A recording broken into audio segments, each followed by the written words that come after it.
Well, good evening and welcome to this week's edition of Behind the Headlines, where I'm joined by Simon Barrett, my good friend and co-host of Behind the Headlines, to discuss further our solidarity mission with ICEJUK to Israel, and in particular, we're picking up with where we left off last week, considering the growing threat on the northern border, with Hezbollah terrorists firing an estimated 2,000 rockets into Israeli territory since the 8th of October.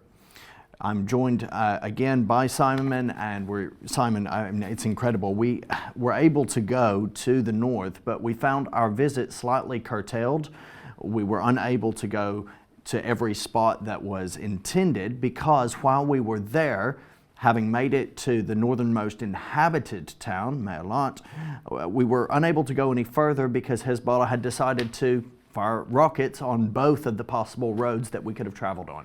Yeah, which is a bit of a shame. But I think it just shows you the seriousness of the situation that Israel finds itself in, of the fact that Israel, since October the 7th, has evacuated over 80,000 Israeli residents from the north, in the prospect that Israel could be facing an imminent war with Hezbollah. Now, we've seen that Hezbollah haven't targeted Israel's major city in the north, which is the port city of Haifa, which is Israel's industrial heartland, but they are playing a dangerous tit-for-tat game in terms of firing rockets and missiles at Israel, and then Israel responding against Hezbollah targets in the south. So they are very careful to show solidarity with Hamas, but not to encourage the Israelis that much to launch a ground offensive yet against them.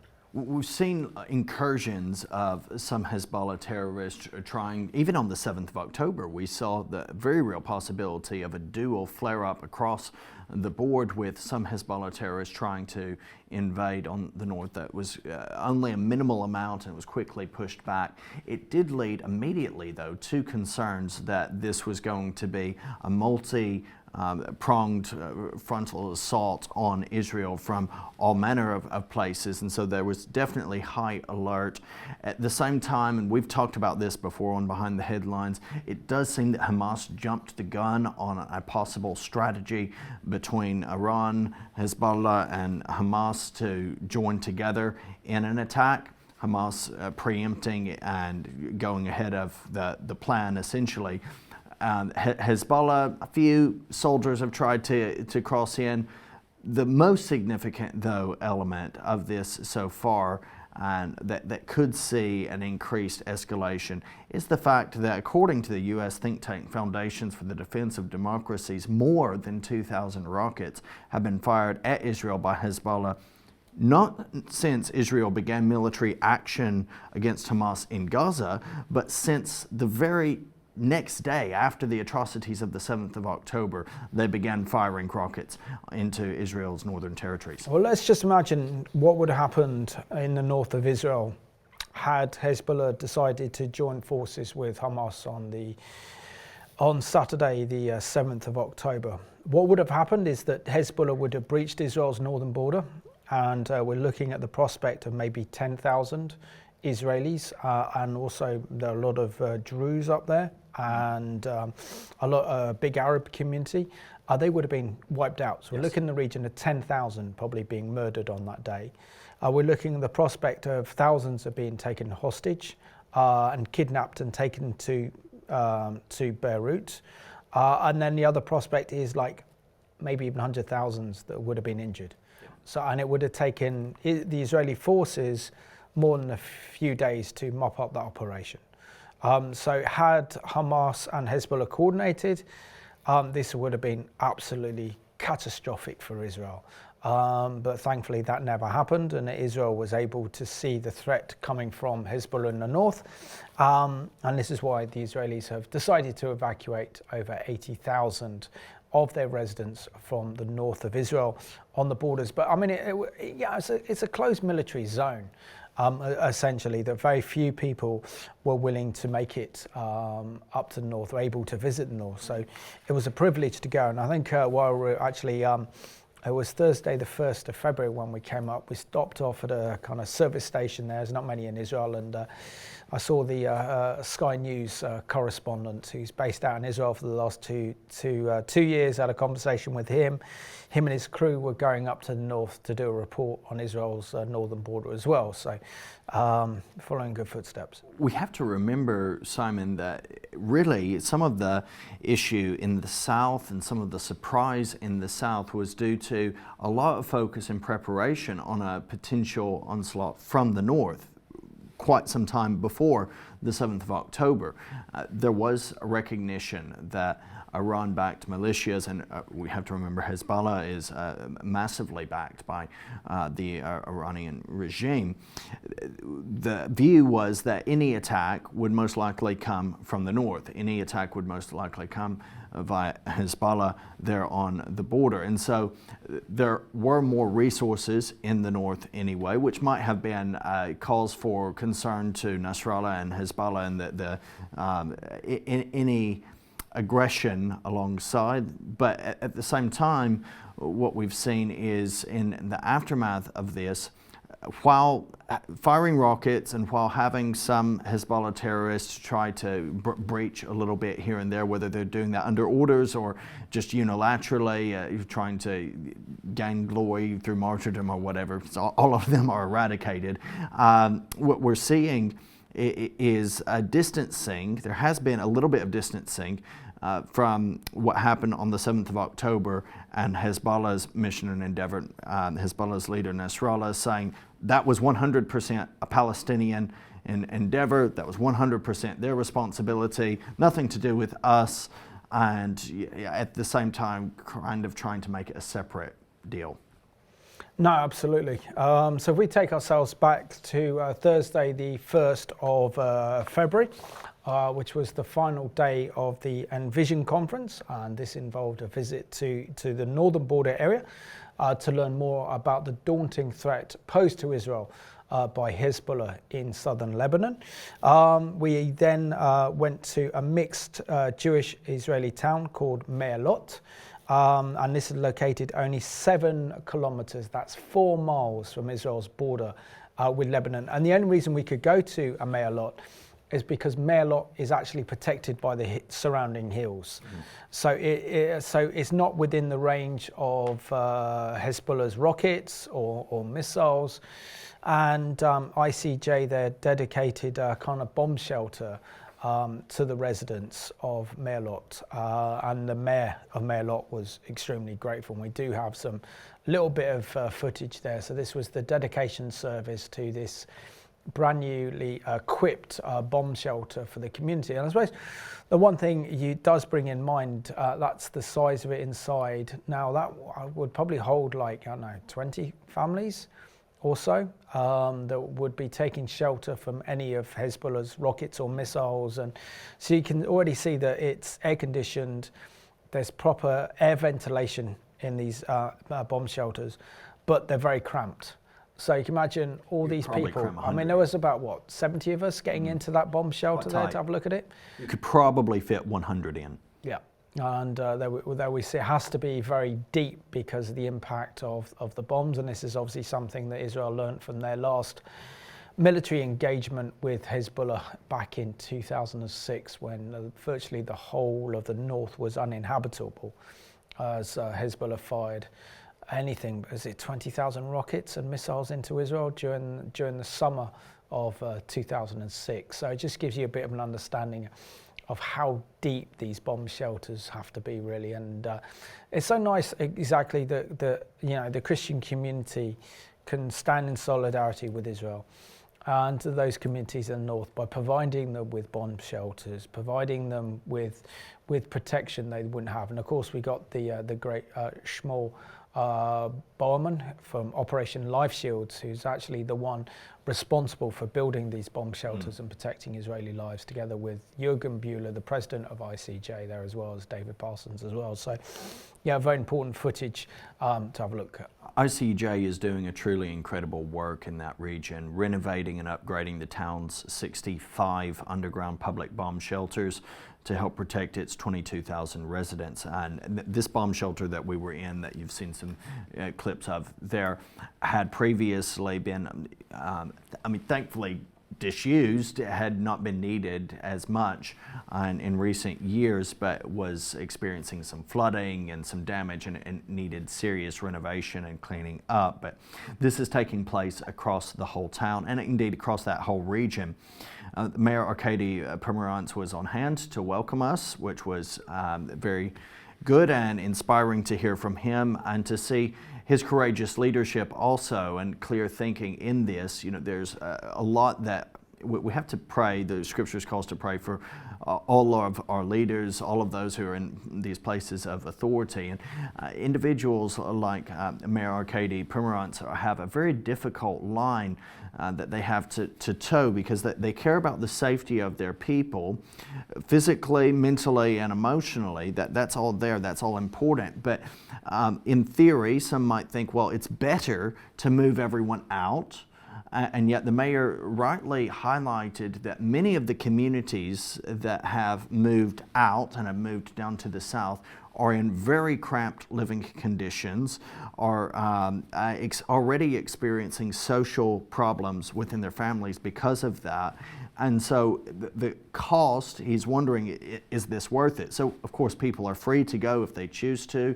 They have outlined some categories of individuals for whom they prioritize and make allowances for evacuation: people with chronic disabilities and handicaps, children who have special needs essentially as well.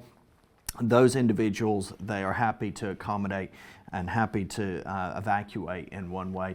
But the vast majority, they're encouraging to stay where they are. They're the northernmost inhabited town in Israel at the moment, and they enjoy, as you already noted, Simon, a measure of protection in a geological way. They happen to be, in God's providence, surrounded by the hills and the mountains there, which provides a good barrier and a good safety. But there's this very real and live threat. And indeed, many in the community have already experienced loss. They've already experienced, as we heard from one believer in Jesus, Gideon Bayer, a German believer whose son Uriah had volunteered in the IDF and was slain. Yeah, which occurred in December of 2023. And the whole story with Gideon Bayer is an incredible story. Firstly, his father decided to move to Israel and to actually build a nursing home for Holocaust survivors there. We see his son there, Gideon, whose own son was tragically killed serving with the IDF in Gaza back in December. So it was very, very raw to actually hear his personal account, his love for Israel, his son's love for Israel, and to think that 80 years ago, it was the German soldiers of the SS and the German army that actually hunted Jewish people across Europe, resulting in the Holocaust. And here we are, 80 years on. We have a German Christian who's actually put on the uniform of the IDF and has decided to show solidarity with Israel by paying the ultimate price and sacrifice, that of his life, to defend the people of Israel against Hamas in Gaza. And of course that he paid with his life the protection, which was an opportunity for the gospel to be shared back in Germany. I think it was hit all of the pages. Yeah. All of the newspapers have carried, and we were hearing it was, I think, very emotional and moving for Gideon, but also I hope encouraging to him that his son's death was not in vain. Of course, he would rather, in many ways, have his son. We can very much relate to that, yet at the same time to know that the story of his son, a true hero, really, of not just of Israel, but a true hero of Germany, really, in being such an example of, in just previous generations, his grandfather and great-grandfather's generation, very much doing and perpetrating, in some cases, whether they did or not, I can't say, but hatred against the Jews, just complete turnaround, and he's giving up his life as a follower of Jesus for the Jewish state. Very, very inspiring to hear multiple people say it was in this paper, and then another individual from another country said, oh, this was also in this paper. And across Europe, the story has been told, and indeed across the world. The path for us is difficult, but we still choose the path the Lord has for us, said Gideon. And it's really an incredible chapter in that relationship between Germany and Israel, and its relationship that this man would give up his life for the defense of Israel. Absolutely, and what a change in history. For example, you know, we know what the Wehrmacht did, we know what the SS did, we know what the Nazis did, and then 80 years later to sacrifice his life in defense of the Jewish people.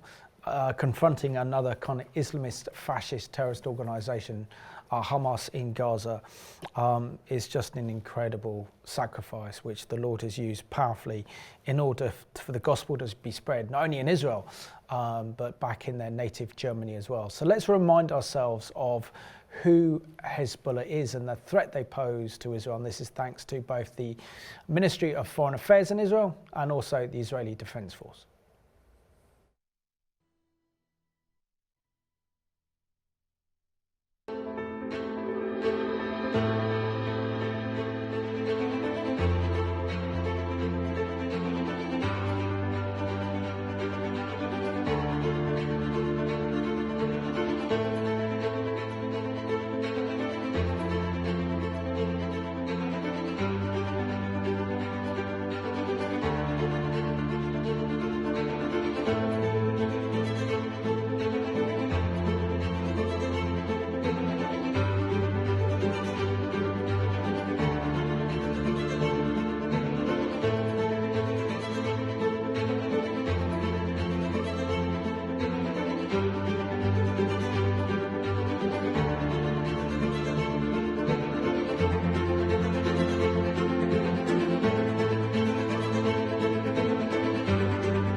The Iranian regime's influence outside its borders began with Hezbollah, the terrorist group that controls southern Lebanon. Hezbollah was founded in 1982 by followers of Iran's supreme leader, putting his plan to export the Iranian revolution to the world into action. About 1,500 soldiers from Iran's Revolutionary Guard flew to Lebanon to recruit, advise, and train the new militia that became Hezbollah. From its very start, Iran was giving Hezbollah anywhere from $36 to $100 million a year. Hezbollah's most infamous suicide bombings of the 80s and 90s on the U.S. Embassy in Beirut, the International Peacekeepers Barracks in Beirut, the Israeli Embassy in Buenos Aires, the Jewish Community Center in Buenos Aires, and U.S. Air Force housing in Saudi Arabia were all found to have been directly ordered by Iranian government officials and carried out with Iranian funding and equipment. After Israel withdrew from southern Lebanon in 2000, Iran helped Hezbollah drastically increase its rocket arsenal, so much so that in the Second Lebanon War in 2006, Hezbollah fired an unprecedented 4,000 rockets into Israel in 1 month. Qasem Soleimani, the top Iranian general, was even in Lebanon to advise Hezbollah during the war. For the following decade, Hezbollah invested its resources into regrouping militarily, strengthening its political party, entrenching itself throughout Lebanon, fighting in the Syrian civil war alongside Assad, and committing and attempting sporadic terrorist attacks. During this time, Iran was sending Hezbollah around $400 million a year. موازنة حزب الله ومعاشاته ومصاريفه وأكله وشربه وسلاحه وصواريخه من الجمهورية الإسلامية في إيران. In 2014, Iran delivered a new class of missiles to Hezbollah, long-range Fateh 110s that could reach anywhere in Israel. The IRGC then built weapons factories in Lebanon and trained hundreds of Hezbollah specialists to build missiles locally. 2018 was marked by the exposure of the cross-border attack tunnels that Hezbollah had spent years digging from southern Lebanon into northern Israel, with the intention of invading Israel and kidnapping and killing Israeli civilians. Hezbollah's Conquer the Galilee attack plan was inspired, supported, advised, and funded by Iran. Soon after, the world discovered that Iran had sent equipment to Hezbollah to convert their short-range rockets into long-range, precision-guided missiles, marking a new and more dangerous threat to Israelis than ever before. The IRGC even traveled to Lebanon again to help Hezbollah open and operate factories to produce PGMs on their own. By then, Iran had increased Hezbollah's budget to over $700 million a year, making them Iran's most highly funded proxy group by far. طالما بإيران في فلوس يعني نحن في عنا فلوس. Over the next few years, an increasingly emboldened Hezbollah once again began attacking and infiltrating Israel to brazenly gather intelligence and provoke the IDF. Iran built an airport in southern Lebanon to give Hezbollah a better launchpad for their Iranian-built drones. That brings us to the October 7th massacre. The day after Hamas carried out the deadliest attack on Jews since the Holocaust, Hezbollah began attacking Israel too in a show of support for their fellow Iranian proxy. Since October 7th, Hezbollah has fired over 2,000 rockets, mortars, UAVs, and anti-tank missiles at northern Israel. 61,000 Israeli civilians were evacuated from their homes due to Hezbollah's continuous and increasing attacks. All of this was made possible by decades of support, arms, training, and several $billion from the Iranian regime. Today, Hezbollah is the most heavily armed non-state actor in the world, and their entrenchment in Lebanon has enabled Iran to maintain a direct presence on two sides of Israel's border. The Hezbollah-Iran alliance is just one part of Iran's axis of terror and ongoing attempts to destabilize the Western world.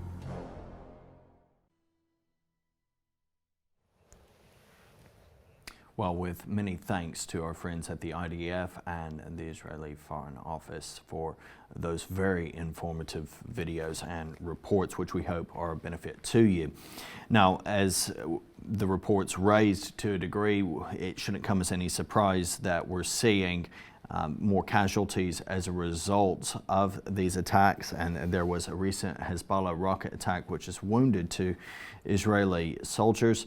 According to the Foundation of the Defence of Democracies, an American think tank located in Washington, D.C., under the title Hezbollah rocket attack wounds two soldiers, we find that two Israeli soldiers have been wounded as of February the 6th, so very, very recent since we've returned. This occurred. The IDF said the terrorists launched several projectiles toward Margaliot in northern Israel. Following the attack, sirens sounded, warning people of the imminent threat.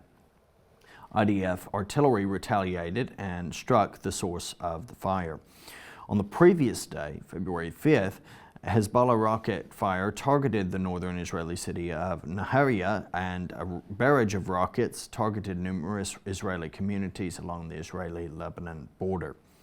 Hezbollah has fired over 2,000 rockets and missiles into Israel since the 8th of October, so they essentially are showing solidarity with Hamas. They've not launched as of yet a full-scale ground invasion. It's believed that many in Lebanon would be very much against that, especially given the dire straits that Lebanon is in economically.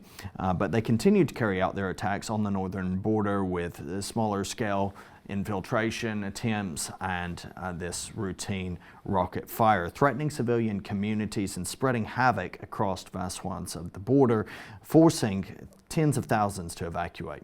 Absolutely. And the Iranian-backed terror organization uses rockets, missiles and drones to target civilian communities and has so far forced 80,000 Israelis to evacuate their homes in the north of Israel. According to Joe Trussman from the FFD, Hezbollah's strategy is failing to stop Israel from destroying Hamas in Gaza. Separately, Israeli military actions threatens Hezbollah presence south of the Litani River in Lebanon.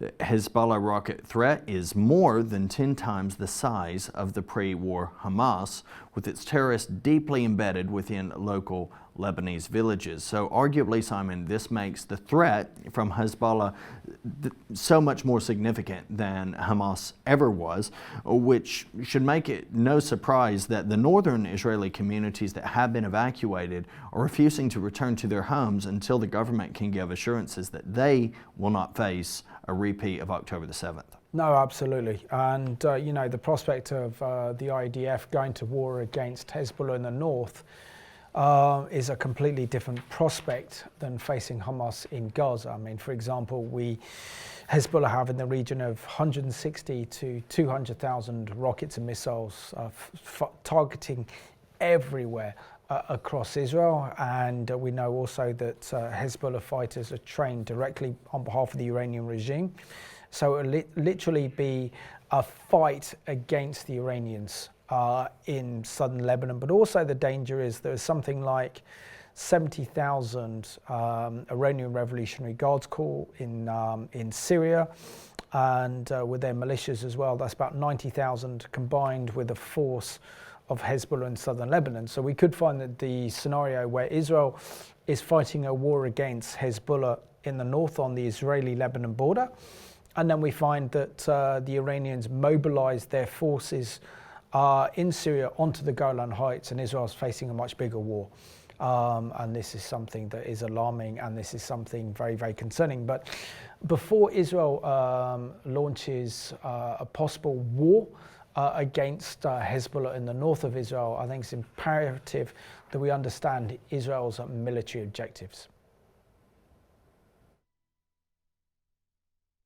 Since the beginning of the war, the IDF has carried out three main efforts in the north. The defensive effort, during which we have created new defensive measures along the border.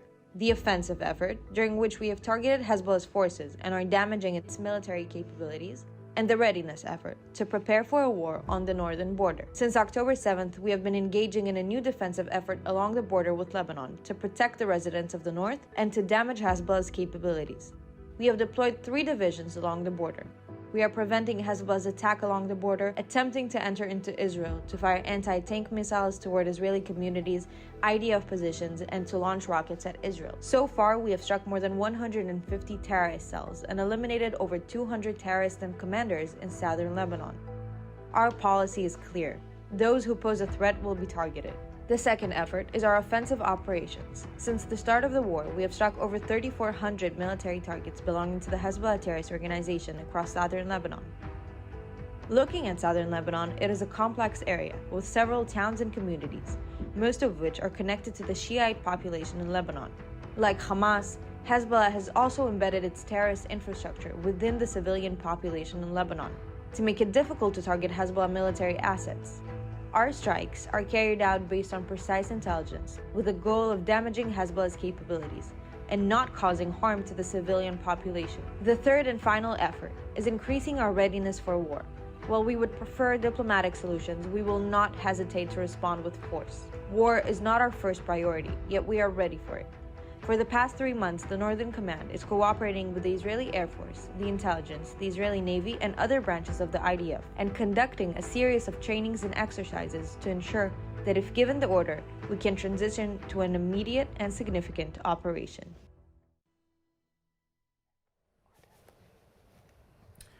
Well, again, we're very, very thankful to our friends at the IDF for their very informative videos.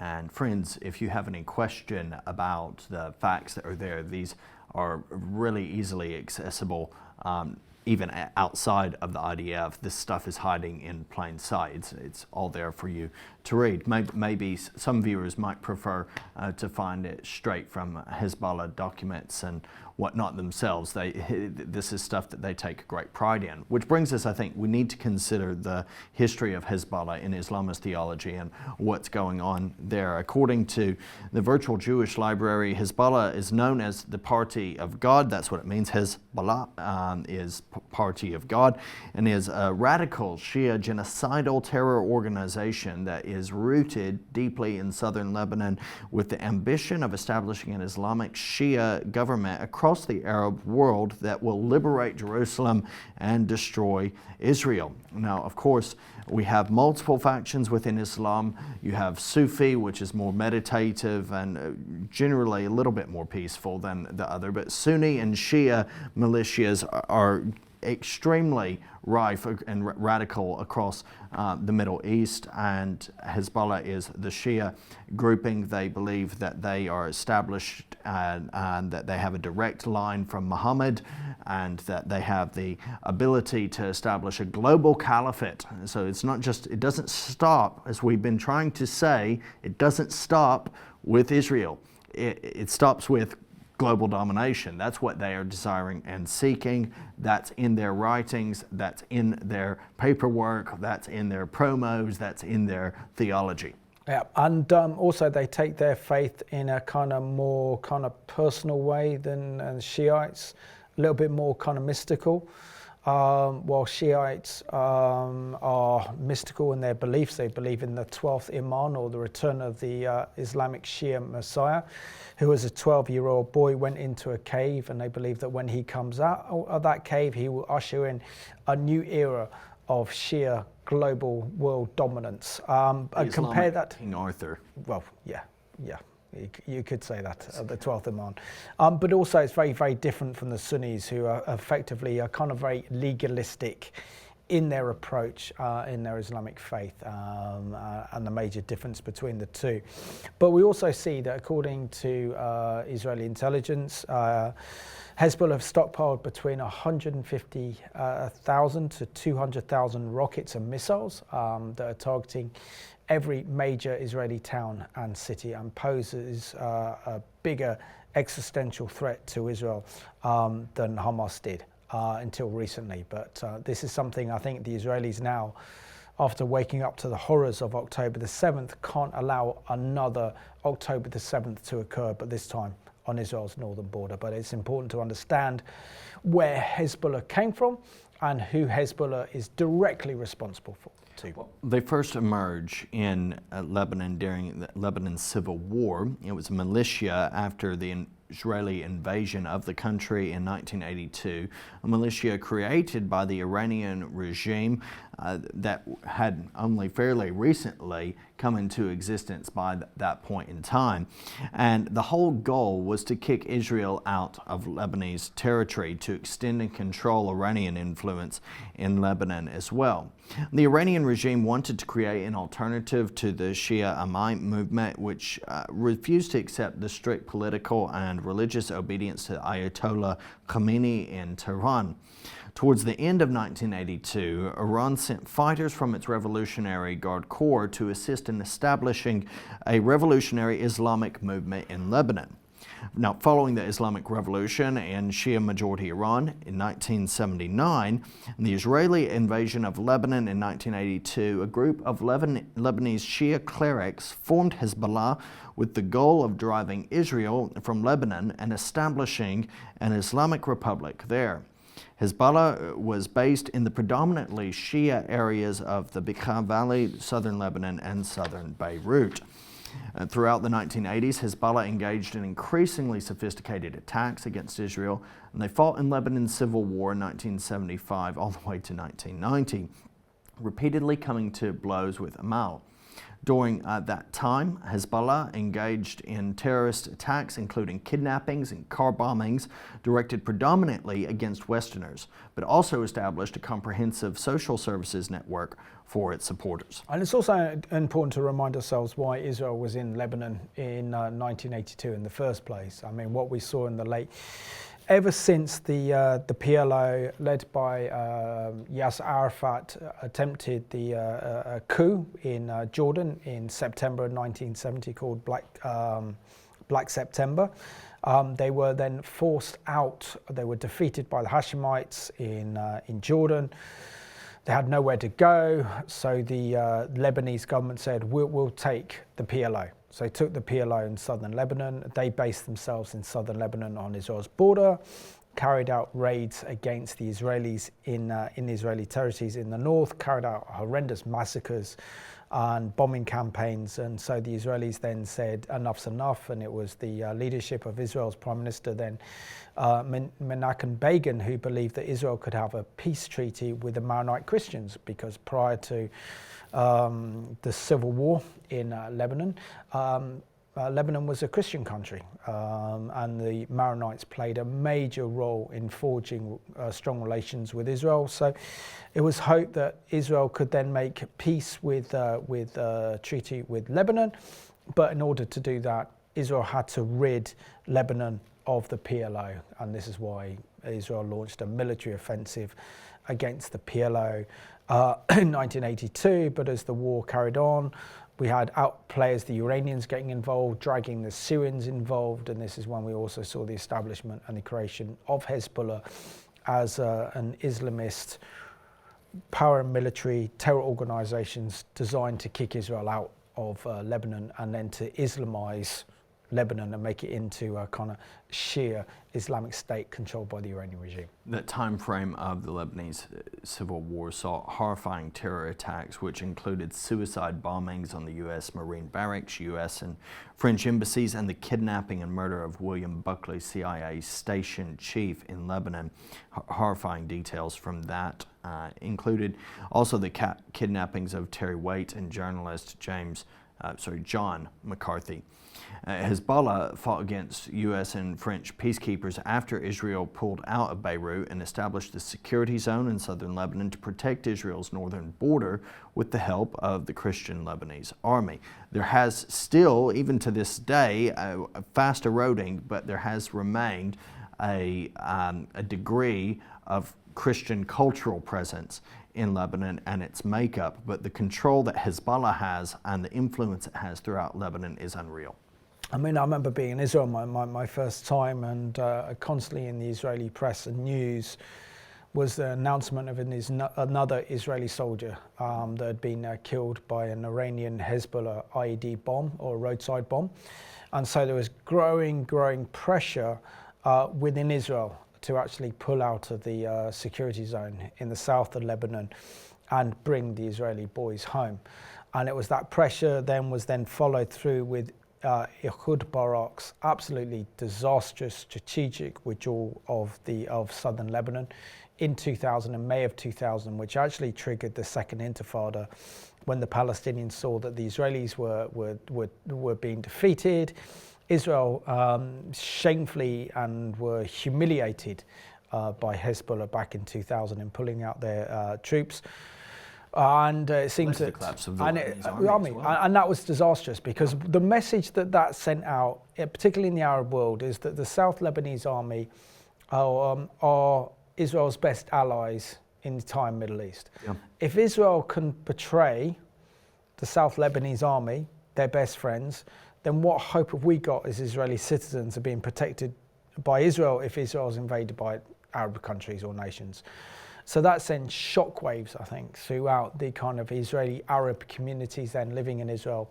I'm saying if Israel did this in agreement with Hezbollah, it was negotiated on behalf of the German government, that Israel would pull out on the condition that the South Lebanese army would collapse. And that's exactly what happened. We saw Christian Lebanese racing and running towards Israel's border in a mass exodus, fearing for their lives, when Hezbollah took complete control of southern Lebanon.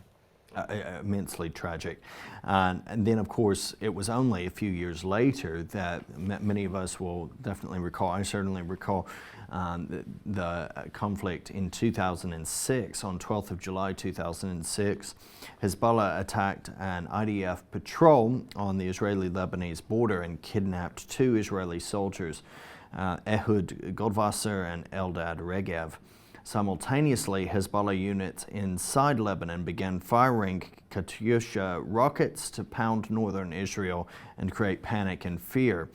After more than a week of Hezbollah missile and rocket strikes, the IDF then launched a ground offensive into southern Lebanon to destroy Hezbollah's military capacity to kill as many terrorists as possible. Israel killed nearly 600 Hezbollah terrorists with the loss of 120 Israeli soldiers. And arguably, Simon, I remember at that occasion having conversations with people saying that they just need to retake all of that they pulled out. They need to just go ahead and eradicate Hezbollah. Very much the same attitude that many have towards Hamas now was had by many in 2006. But there began to be talks, and of course there was that international pressure that always happens, that always holds Israel up to a completely different standard than anyone else, and there was outcry, and due to a lot of the pressure, Israel did begin to withdraw once again and bring an end to that conflict. But that's not put a complete stop to what essentially has been a kind of Cold War of sorts and ongoing elements of asymmetrical warfare continuing to this day. Exactly. I mean, it's interesting how Hezbollah claimed victory for the Second Lebanon War back in the summer of 2006. And yeah, I remember it extremely well. I was working with the mainstream press at the time, getting news stories out about what was happening in southern Lebanon and the Iranian influence on Hezbollah and the Iranian influence in Lebanon. And what became very, very clear, I think, with that one is that this war paralyzed Israel, essentially, that the whole of the entire north of Israel had to be evacuated. And we saw that the Israelis were having to live in, for example, tents on the beaches of Tel Aviv because there wasn't enough accommodation. Rockets after rockets after rockets were landing in northern Israel. It's a very, very scary time to be in Israel back then. And so Israel had no other choice but to send in the IDF in order to try and deal a heavy blow to Hezbollah's terrorist infrastructure and to give them a warning. But what's so interesting is that since 2006, even though the fact that Hezbollah claimed kind of a political victory, is the fact that Hezbollah are very reluctant to engage in a major military confrontation with Israel after 2006. After 2006, Nasrallah, the leader of Hezbollah, has been hiding in underground tunnels, fearful of coming out in case he's assassinated by the IDF. And so therefore I think there's a huge reluctance to know on behalf of Hezbollah that if they get involved in another conflict with Israel, just as we're seeing with Hamas, this will pose an existential threat. And of course the other problem we have now is the fact that Hezbollah have placed their rockets and missile launchers into the homes of the Lebanese on the south of the border. So in the next war, the casualty level is going to be off the scale, which is absolutely frightening.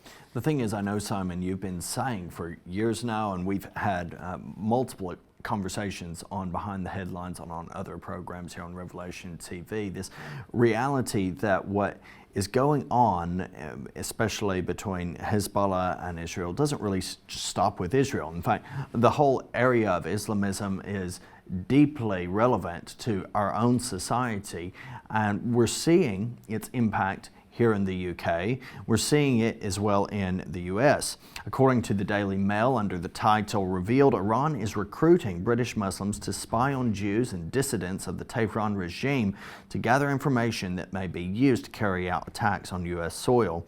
We read that Iran is recruiting British Muslims who are on pilgrimage in the Middle East to spy particularly on Jews and dissidents against the Iranian regime in the UK. Recruiters from the feared IRGC, the Islamic Revolutionary Guard Corps, approach British Shias visiting religious sites in Iran and Iraq. They are told to return to the UK and gather information on prominent British Jews or targets such as synagogues. Israeli and British officials have separately told the Mail. Some spy on British-based Iranian dissidents whom the Tehran regime accuses of fomenting unrest back home. Last night, an Israeli official said that since Hamas's October the 7th massacre, they had given a higher than usual number of warnings to the UK, alerting this country to potential attacks by Iranians or their proxies. A source said, "We do not know the scale of Iranian agents inside Europe and the UK, but all it takes is for one to slip through the net." Experts have also warned that some Iranians who come to study at British universities as international students on state scholarships are also spies. Kasra Ariabi of the United Against Nuclear Iran think tank said IRGC recruiters did not focus on hiring British Iranians who are usually secular and oppose the Ayatollah regime. But British Shias who originated from Pakistan, Iraq and Lebanon were targeted at the Arabin festival in the holy Iraqi city of Karbala, which attracts up to 20 million pilgrims every year. Yeah, very disturbing and troubling news, but not surprising that ever since really the Islamic Revolution in Iran in 1979, that one of the objectives of the Iranian regime has been to export the Islamic Shia revolution around the world. So not only are we having like Iranian terror network spread across the Middle East. We see today with the Houthis in Yemen, with Hezbollah in the north, Hamas in the south, Palestinian Islamic Jihad. The Iranians have been very instrumental in helping to build, firstly, Al-Qaeda in Iraq, that then became ISIS until ISIS got out of control. They've cultivated the leadership of Al-Qaeda. And in the mid-90s, we had an alliance between Hezbollah and Al-Qaeda, which means that the Iranians were giving state intelligence to Al-Qaeda to carry out attacks against American and Western forces. And then we see that terror network spread right throughout Africa, across South America, particularly working with the drug cartels. And in return for cheap cocaine, they would actually then give them a kind of terror training. These are the South American drug barons, and the cartels would receive training on behalf of Hezbollah. And this would be a way of raising money on the black market. And we also see another way of raising money on the black market would be through the diamond trade in Lebanon, and Lebanon wouldn't go through the Kimberley process. And then we also see, for example, then terror networks right throughout the United States as well as here. So, yeah, they do pose a threat to national security, and it's important to be vigilant and aware of that.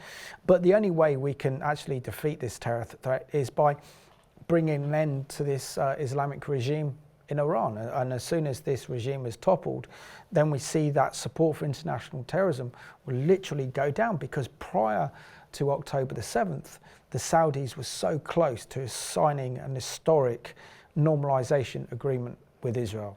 And if that was the case, then the whole radicalization, the extremism, the terrorism that we see in the Middle East would just go down. So we can see that the Iranian regime does pose a threat not only to Israel, but also here in the UK as well. Not only the UK, but also the US. Our friends at CBN have this special report.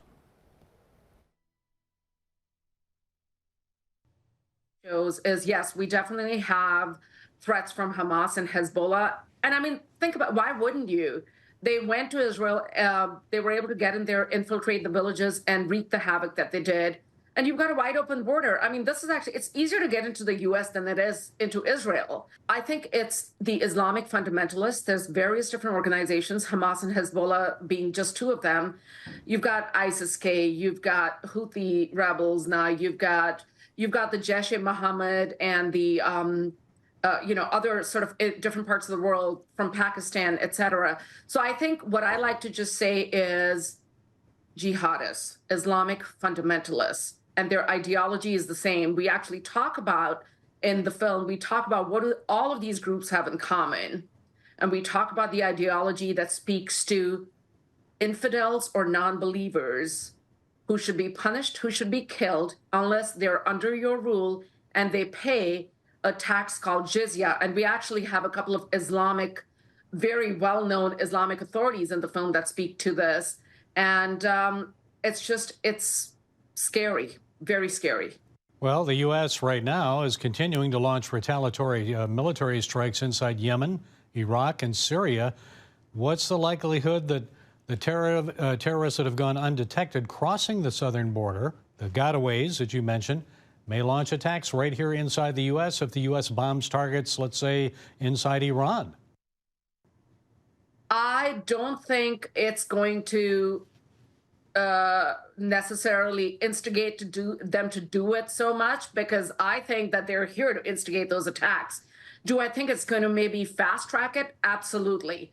But remember, we started doing this 2 years ago, and we sort of followed the path, and we actually show you some interviews in the film of terrorists actually being in the U.S. I think they're here. The sleeper cells are here. Unfortunately, and I say this with a great deal of remorse, we will see another 9/11, unfortunately, and I'm so sad to say this, we will. Well, it seems like it's heading that direction. And in your film, America Invaded, you talked to veterans, Gold Star families, who told you about their suffering and their sacrifice. Do you think it was worth it, or are they bitter and resentful? What do they think?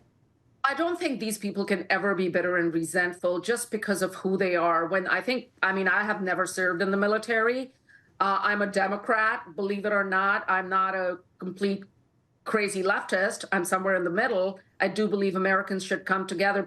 I just did an interview and they asked me, why are you still a Democrat? Because the Democrat Party is a mess. I'm not sure I'm going to vote Democrat in 2024, but someone needs to stick around to fix the party. If this is what is happening at our border should concern every single American. Going back to the veterans, I think when people serve in the military, they're Democrats and Republicans, largely, I think, conservative, but there are some liberals there. But I think the way they look at serving their country goes well beyond sacrifice and well beyond regret and resentment. What I will tell you is this. The Biden administration, and I speak to Mr. Biden, President Biden, as a Democrat who has been a longtime Democrat. President Biden, you are unraveling the legacy and the heroism of all of our troops that were killed and wounded in the global war on terror in Iraq and Afghanistan. Do not do this. It's not worth winning an election to unravel that legacy. Well, in addition to free housing, New York City's launching a $53 million pilot program to give undocumented immigrant families prepaid debit cards. So what about homeless veterans? Are they getting the help they need? What have you discovered? So we actually, I released another picture 2 years ago. It was called America's Forgotten. It's on Amazon Prime. A homeless veteran basically says, sometimes we just feel like we're used as pawns to go, we're told to go protect America and sent to these foreign territories, which they don't mind going, by the way. And then you just leave the floodgates open on the home front of giving out these free handouts to illegal immigrants versus perhaps the people that have served and come back and need the help desperately to live their day-to-day lives. And they want an explanation. Namrata Singh Gujral, thanks for taking the time to share with us. God bless you in your efforts. AmericaInvadedFilm.com. Thank you very much. Well, it is definitely a crisis situation, and this is part of the narrative in regard to immigration in the U.S. that is not told as much, wherein we actually do have individuals who are not only influenced by Hezbollah or Hamas, but there have been people who have had connections within Hezbollah and Hamas even discovered to be trying to go into the U.S. and definitely will be espousing their Islamist agendas in that territory. No, absolutely. And talking about the veterans, I had the pleasure of meeting many of the veterans from the Vietnam War in Washington, D.C. and spent a lot of time talking to them. Amazing people, but because it was perceived that America lost that war, they felt the shame of it. So they weren't welcomed home like heroes and had to live with the shame, and led many of them into poverty and emotional social breakdown. Yeah, very tragic, and of course a lot of mental and emotional trauma as well. And this story hasn't really gotten much better with recent conflicts, particularly those in the Gulf, and not the least of which was recent Iraq and Afghanistan conflicts. We see that the treatment of veterans has at times been truly abhorrent. But the reality of this threat is coming to our shores, whether it's the UK or the US. Hezbollah poses a threat not just to Israel, but to the UK as well. And while most British Muslims follow the Sunni sect of Islam, it's estimated there are up to 400,000 Muslims who follow the Shia sect within the UK. It's the state religion of Iran, and it sees itself as the protector of Shias across the world, with a Whitehall source saying when the IRGC wanted to assassinate or kidnap anyone on UK soil, it often used British-based organized criminal networks. The reason why the IRGC used organized criminal networks to carry out this work here is because thankfully it's very difficult for Iranian spies to operate on British soil. But the Ayatollah regime has targeted Iran International, a Farsi language channel based in Chiswick, West London, accusing it of fomenting protest and demonstrations at home, especially after the death of student Mahsa Amini in September of 2022. Oh, absolutely, and we also see here that terrorism expert Professor Anthony Glee says this: This is a serious threat that needs to be addressed. The IRGC is behind Hamas and the Houthis and is also running these spy networks here. British Iranians need to be very careful when they go back to Iran. Last night, the Home Office said the UK will always stand up to threats from foreign nations. We continue to assess political threats. MI5 and counter-terror police say since the start of 2022, the Iranian regime has tried to kill or harm at least 15 British-based Iranian dissidents, and sometimes publicly has called for their murders. And this week it emerged that IRGC sent an Iranian couple to Sweden in 2015 using the cover of Afghan asylum seekers. The couple lived in the country as a sleeper cell until 2021, when they were activated to apparently assassinate 3 prominent Jews. But thankfully they were arrested by security services. So we've been unpacking some of this ongoing threat. It was an incredible time in Israel with you, Simon, and we learned a great deal. We need to continue praying for Israel as it considers and weighs up its options in relation to that Hezbollah front. Yeah, and I think Israel's in no mood to keep Hezbollah in the south, in southern Lebanon, with the prospect that northern Israel faces another October the 7th if Hezbollah remain in the north. And it's imperative not only for Israel's security, but also the security of the Western world if Hezbollah is destroyed. And of course, you know, it's the people of Lebanon we also need to pray for, the Christians who are also caught up with that. But with the Iranian and Hezbollah influence gone from Lebanon, we know that Lebanon can have a new chapter in their nation's history, maybe one of peace between Israel and Lebanon. So thank you for watching this week's edition of Behind the Headlines.